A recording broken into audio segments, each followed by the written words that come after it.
मेरे प्रिय छात्रों, क्लास 10th के नियंत्रण एवं समन्वय जो कि जीव विज्ञान का पाठ है, उसके भाग 5 में फिर से आप लोगों का स्वागत है।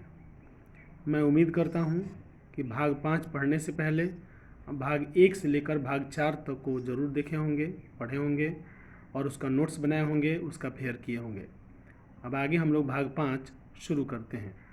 इस भाग में हम लोग टॉपिक 2 की शुरुआत करेंगे। टॉपिक 2 का नाम है पादपों में समन्वय। बुक रीडिंग करते हैं। शरीर की क्रियाओं के नियंत्रण तथा समन्वय के लिए जंतुओं में तंत्रिका तंत्र होता है, लेकिन पादपों में न तो तंत्रिका तंत्र होता है और न ही पेशियां होती हैं। अतः वे उद्दीपन के प्रति अनुक्रिया कैसे करते हैं? जब हम छुई मुई के पादपों की पत्तियां छूते हैं तो वे मुड़ना प्रारंभ कर देती हैं तथा नीचे झुक जाती हैं। जब एक बीज अंकुरित होता है तो जड़ें नीचे की ओर जाती हैं तथा तना ऊपर की ओर आता है। जानते हो क्या होता है? छुई मुई की पत्तियां स्पर्श की अनुक्रिया से बहुत तेजी से गति करती हैं। इस गति से वृद्धि का कोई संबंध नहीं है। दूसरी ओर नवोद्भुत की दिशिक गति वृद्धि के कारण होती है। यदि इसकी वृद्धि को किसी प्रकार रोक दिया जाए तब यह कोई गति प्रदर्शित नहीं करेगा। अतः पादप को भिन्न प्रकार की गतियां दर्शाते हैं। अतः पादप 2 भिन्न प्रकार की गतियां दर्शाते हैं, एक वृद्धि पर आश्रित है और दूसरी वृद्धि से मुक्त है। अब आगे पढ़ते हैं। उद्दीपन के लिए तत्काल अनुक्रिया। आइए पहले प्रकार की गति पर विचार करते हैं, जैसे छुई मुई के पौधों की गति, क्योंकि यह वृद्धि से संबंधित नहीं है। पादप को स्पर्श की अनुक्रिया के फलस्वरूप अपनी पत्तियों में गति करनी चाहिए, लेकिन यहाँ कोई तंत्रिका ऊतक नहीं है और न ही कोई पेशी ऊतक है। फिर पादप कैसे स्पर्श का संसूचन करता है और किस प्रकार अनुक्रिया में पत्तियां गति करती हैं?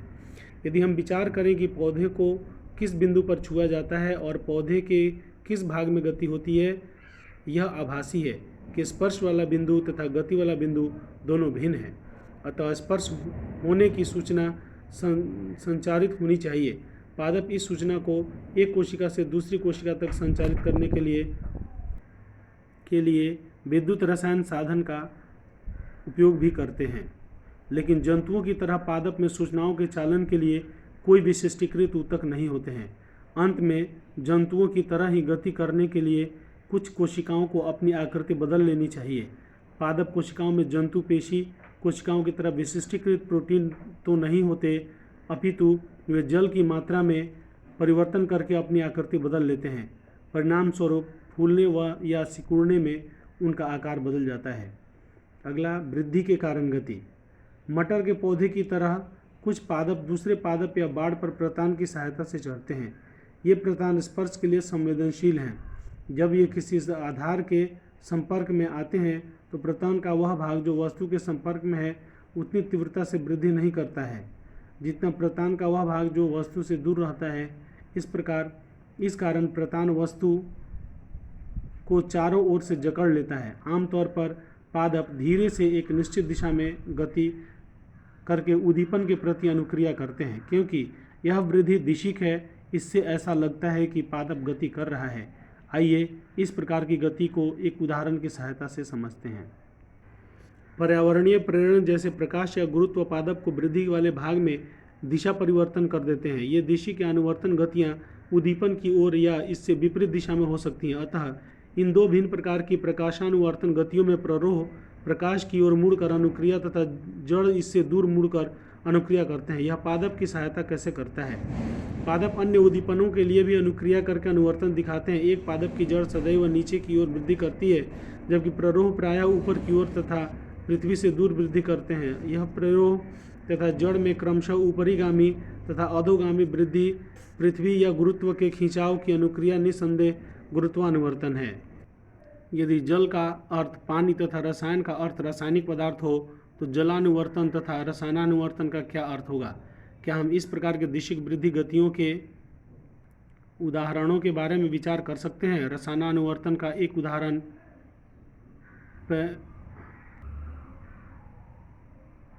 परागनलिका का बीजांड की ओर वृद्धि करना है, जिसके बारे में हम अधिक जानकारी जीवों में जनन प्रक्रम का अध्ययन करते समय प्राप्त करेंगे। यहाँ हम लोगों ने जो बुक रीडिंग किया उसमें 3 बिंदुओं पर चर्चा किया। एक छुई मुई के पौधे, दूसरा प्रतान, प्रतान की गति, और तीसरा हम लोगों ने चर्चा किया अनुवर्तनी गति। इन तीनों बिंदुओं पर हम लोग नोट्स बनाते हैं, उसके बाद इस बात को समझते हैं कि यह किस तरह हो रहा है। ऊपर हेडिंग डालेंगे टॉपिक 2, पादपों में समन्वय, control and coordination in plants. पहला प्रश्न जो हम लोग यहाँ पर डील कर रहे हैं वह है कि स्पर्श करते ही छुई मुई के पत्ते क्यों सिकुड़ जाते हैं।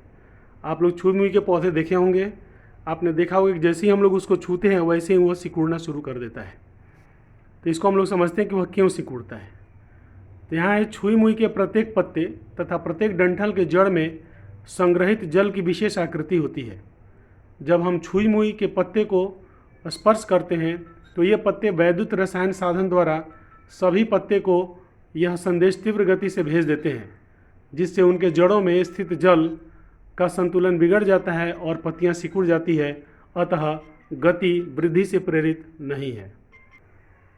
आप लोगों ने छुई मुई का पौधा देखा ही होगा, उसके पत्ते कितने छोटे छोटे होते हैं। जैसे ही हम लोग एक पत्ते को छूते हैं तो उसके सभी पत्ते सिकुड़ना शुरू कर देते हैं। इसका मतलब उसमें कुछ तेज़ी से गति करने वाला प्रक्रिया है। उस प्रक्रिया को वैद्युत रसायन साधन कहा जाता है। इसका मतलब वह सूचना जो है वो वैद्युत रसायन साधन के द्वारा एक दूसरे को भेजते हैं, परंतु सिकुड़ने के लिए उनके अंदर कोई पेशी नहीं होती है। पेशी माने पेशीय कोशिका नहीं होती है, पेशीय ऊतक नहीं होती है। तो वो सिकुड़ते कैसे हैं कि उनके जो जड़ में होता है, पत्ता का जहाँ से शुरुआत होता है प्रत्येक पत्ता का, वहाँ पर पानी का एक थैला जैसा होता है। तो उस पानी का संतुलन बिगड़ जाता है, जिसके कारण वो पत्तियाँ सिकुड़ जाती हैं। सिकुड़ करके नीचे झुकती हैं, तो जहाँ नीचे झुकने की प्रक्रिया होती है वहाँ पर भी पानी का थैला होता है। तो जैसे ही वह पानी के थैला का संतुलन बिगड़ता है वहाँ से नीचे झुक जाती हैं। तो कुल मिलाकर कहा जाए कि छुई मुई की पत्तियाँ विद्युत रसायन साधन के द्वारा संदेश एक दूसरे को भेजती हैं, और पानी के जब थैला उनके जड़ में जो रहता है उनके बैलेंस को बिगड़ने की वजह से वे सिकुड़ती हैं। चलिए अब आगे बढ़ते हैं। पौधों में दो प्रकार की गतियाँ होती हैं, एक वृद्धि से प्रेरित गति और बिना वृद्धि की गति, वृद्धि बिना गति। तो वृद्धि से प्रेरित गति का मतलब ऐसा गति जिसमें पौधा वृद्धि कर रहा है, जैसे प्रतान की गति, अनुवर्तन गति। प्रतान की गति माने घिवड़ा लौकी में आप देखे होंगे कि एगो रहता है जो सहारे को पकड़ लेता है, उसको प्रतान कहा जाता है। वृद्धि बिना गति छुई मुई के पत्तों की गति। छुई मुई की पत्तियां तो गति करती हैं, परंतु उनके गति करने से किसी प्रकार की वृद्धि पौधे में नहीं होती है। अब एक प्रश्न आगे देखते हैं। किसी सहारे के चारों ओर एक प्रतान की वृद्धि कैसे होती है? इसमें कौन हार्मोन उसकी मदद करता है? उत्तर, सभी बेलें। बेल उस पौधे को कहा जाता है जो लत्ती वाला पौधा होता है, जैसे लौकी, घिवड़ा, झिंगुनी, ये सब जो है बेल वाले पौधे हैं। तो हम लोग लिखेंगे सभी बेलें किसी सहारे के साथ ही आगे बढ़ती हैं। उसमें जगह जगह पर प्रतान निकलता है और वह सहारे को जकड़ लेता है। जगह जगह प्रतान सहारे को पकड़ लेगा। सहारे के सपोर्ट से बेलें फैलती हैं या ऊपर चढ़ती हैं। नीचे भी फैलेंगी तो सहारे के सपोर्ट से ही फैलेंगे या ऊपर चढ़ेंगे। प्रतान धागे जैसी संरचना का होता है। यह संपर्क से प्रेरित होकर गति करता है। जब यह आगे बढ़ता है और जैसे ही सहारे के संपर्क में आता है तो प्रतान का ऑक्जिन हार्मोन सहारे के विपरीत दिशा में चला जाता है।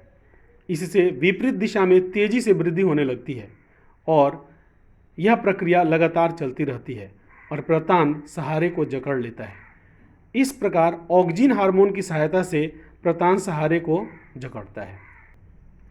आप लोगों ने घिवड़ा लौकी के लत्ती में एक देखा होगा, पतला धागे जैसी संरचना होती है जो सहारे को या लकड़ी को कस के जकड़ के रखती है, जिसकी वजह से लत्ती नीचे गिरता नहीं है या आंधी में उड़ता नहीं है। वह उसी को प्रतान, उस धागे जैसी संरचना को ही प्रतान कहा जाता है। तो प्रतान जब पौधे में से निकलता है तो उसके अगल बगल में जैसे ही कोई ठोस या मजबूत सपोर्ट उसको मिलता है तो वह उसके पास जाता है। तो उसके अंदर का जो ऑक्जिन हार्मोन, प्रतान में ऑक्जिन हार्मोन होता है, वह ऑक्जिन हार्मोन उसके विपरीत दिशा में चला जाता है। और आप लोग एक खेल खेले होंगे हाथ जोड़ करके, एक खंभे के चारों तरफ घूमने वाला खेल खेले होंगे छोटे बच्चे जब होंगे तब।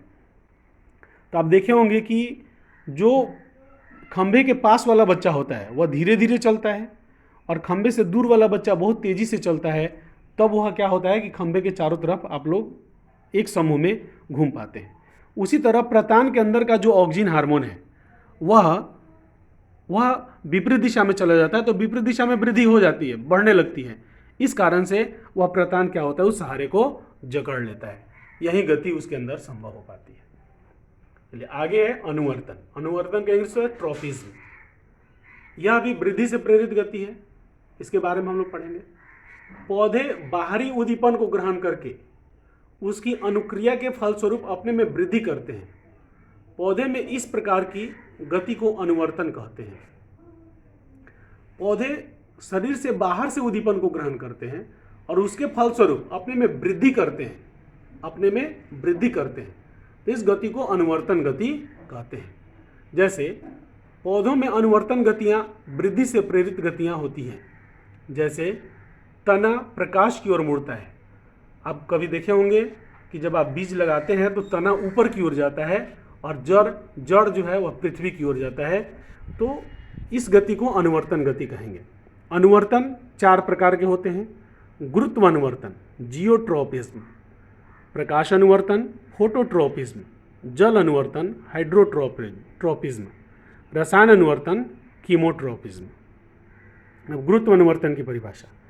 पौधों में गुरुत्वाकर्षण बल से प्रेरित होकर होने वाली गति अनुवर्तनी गतियां गुरुत्व अनुवर्तन कहलाती हैं। जैसे पौधे का जो तना होता है, बीज हम लोग बोते हैं तो तना हमेशा गुरुत्वाकर्षण के विपरीत दिशा में ऊपर की ओर जाता है, जबकि जड़ जो है वह हमेशा गुरुत्वाकर्षण के अनुकूल दिशा में नीचे की ओर जाता है। तो गुरुत्वाकर्षण से प्रेरित होकर ये गतियाँ होती हैं, इसलिए इन्हें गुरुत्व अनुवर्तन गति कहते हैं। अगला है प्रकाश अनुवर्तन। पौधों में प्रकाश से प्रेरित होकर होने वाली गतियाँ प्रकाश अनुवर्तन गति कहलाती हैं। जैसे तने का प्रकाश की ओर मुड़ना। आपके किताब में एक चित्र दिया है, उसमें दिखाया है कि गत्ते के अंदर पौधे को बंद कर दिया गया है और एक खिड़की छोड़ दिया गया है, तो जो पौधे का तना है वह खिड़की की ओर मुड़ रहा है, यानी प्रकाश की ओर मुड़ रहा है। अगला रसायन अनुवर्तन। पौधों में रासायनिक उद्दीपनों से प्रेरित होकर होने वाली अनुवर्तनी गतियाँ रसायनानुवर्तन कहलाती हैं। जैसे पराग नलिका का बीजांड की ओर मुड़ना। आप लोग लैंगिक जो जनन वाला पाठ है उसमें यह डिटेल से पढ़ेंगे। फिलहाल इतना याद कर लें कि पराग नलिका जो होता है वह बीजांड की ओर मुड़ता है। यह रसायन अनुवर्तन का उदाहरण है। जल अनुवर्तन। पौधों के अंगों द्वारा जल का उद्दीपन ग्रहण कर उसकी ओर वृद्धि करना जल अनुवर्तन कहलाता है। जैसे जड़ों का जल की ओर वृद्धि करना, तो इसको हम लोग जल अनुवर्तन कहेंगे कि पौधे का जो जड़ होता है वह जल की ओर वृद्धि करता है। यह वीडियो देखने के लिए आपका बहुत बहुत धन्यवाद। आपके जैसे जो भी गंभीर बच्चे हों जो पढ़ाई करना चाहते हैं, पढ़ाई को अच्छी तरह से करना चाहते हैं, घर बैठे फेयर नोट्स बनाना चाहते हैं, उन बच्चों से यह चैनल सब्सक्राइब कराएं। उनके पीछे उसके बगल में दिए गए बेल के आइकन को अवश्य दबाएं, जिससे उनको नोटिफिकेशन प्राप्त हो। हमारे वीडियोस में आपको टेक्स्ट बुक की रीडिंग प्राप्त होगी, इस पर नोट्स बनवाया जाएगा, इस पर फेयर कराया जाएगा, इसमें दिए गए सभी प्रश्नों के जवाब दिए जाएंगे और बोर्ड में आने वाले अन्य प्रश्नों के भी जवाब मिलेंगे। इस तरह आप अपने बोर्ड की तैयारी घर बैठे बहुत अच्छी तरह से कर सकते हैं। पुनः आप सबको बहुत बहुत धन्यवाद।